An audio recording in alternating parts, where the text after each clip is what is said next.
सीना साहब तशरीफ लाइए, हम निवेदन आपको देंगे।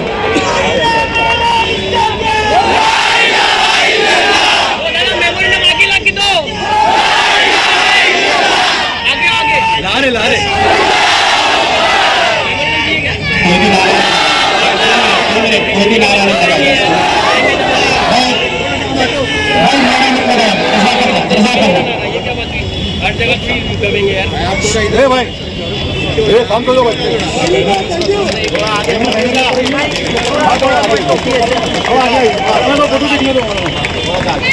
सर इधर मौलाना याद है क्या? नारे मत लगाओ, नारे नहीं लगाओ। अल्हम्दुलिल्लाह रब्बिल आलमीन वस्सलातु वस्सलामु अला सय्यिदिल मुरसलीन व अला आलिहि व सहबिहि अजमईन। अल्लाह पाक जिन तमाम नौजवानों ने मिल करके कुर्बानी दे करके इस प्रोग्राम का, इस प्रोटेस्ट का इनेकाद किया है, उनकी मेहनतों को कबूल फरमा। हमारे पुलिस भाइयों को हिदायत और सलामती अता फरमा। उनकी धूप में एक कड़ी मेहनत, अल्लाह इनके लिए बरकत और खैर का जरिया बना। अल्लाह हमारे पूरे मुमरा शहर को, पूरे मुल्क के लिए अमन अमान के लिए मिसाल बना दे, जुल्म के खिलाफ आवाज़ के लिए मिसाल बना दे।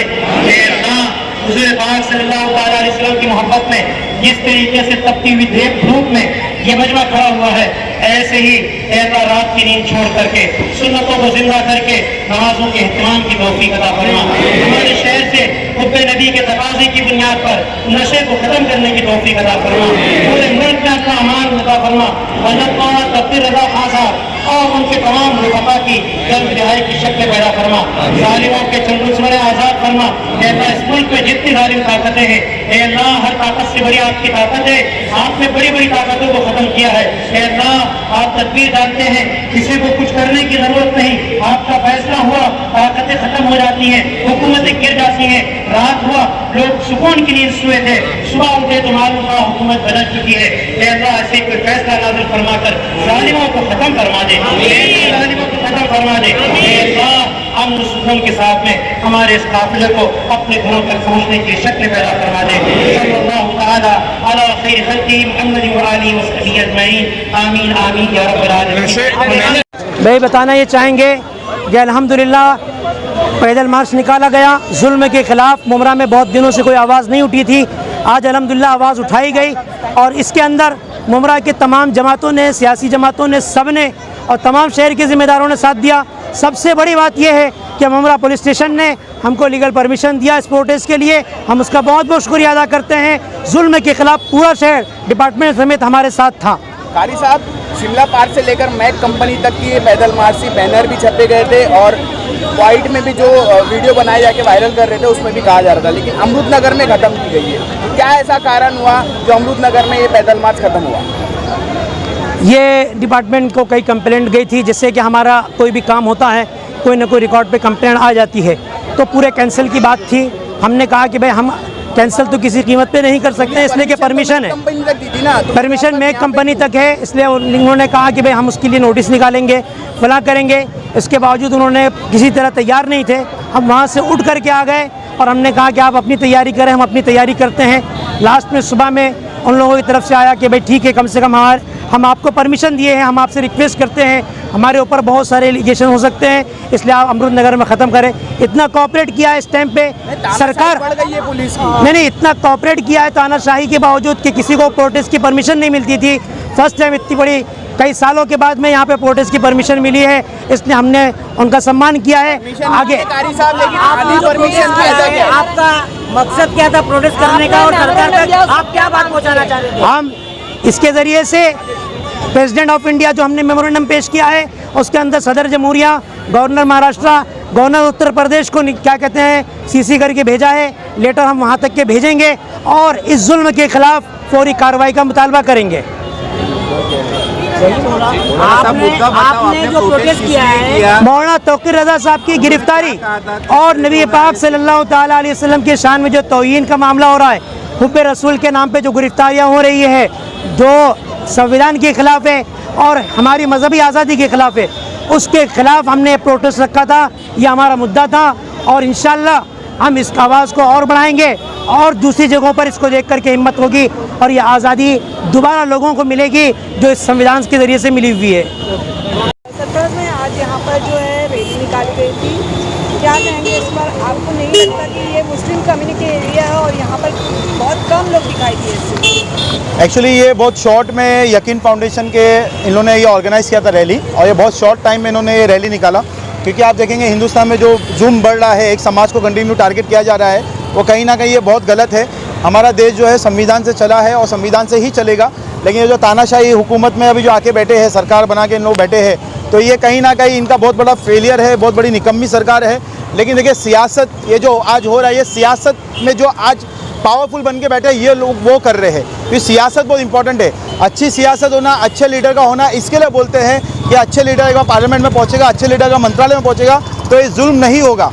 आज अगर यूपी में मौलाना तौकीर रज़ा साहब के ऊपर इलीगल जो डिटेन किया गया है, डिटेन करने के बाद उनके रिश्तेदारों को उनकी प्रॉपर्टी को सीज किया गया है, तो ये वो अखिलेश समाजवादी के और 37 MP उनके साथ कहाँ है? कहाँ है वो इंडिया अलायंस वाले? कहाँ है वो MBA वाले? कहाँ है वो ऑपोजिशन पार्टी?